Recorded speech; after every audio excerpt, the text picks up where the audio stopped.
Here we are in Classic Home to really show you a unique piece. Not a lot of pieces out there like this, but this one's a great one. This is what we call the workstation. It's 80 inches long and 40 inches wide, so uniquely wide. It is counter height, so 36 inches high, but tons of storage.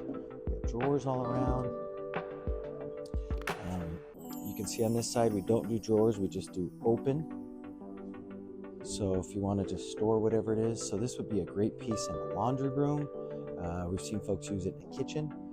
Lots of different places you can use it. I mean, if you're looking for something that really just going to give you a lot of space to work, I said because it is counter height, it's really easy to stand, fold clothes, cook, chop food, whatever it is that you're doing.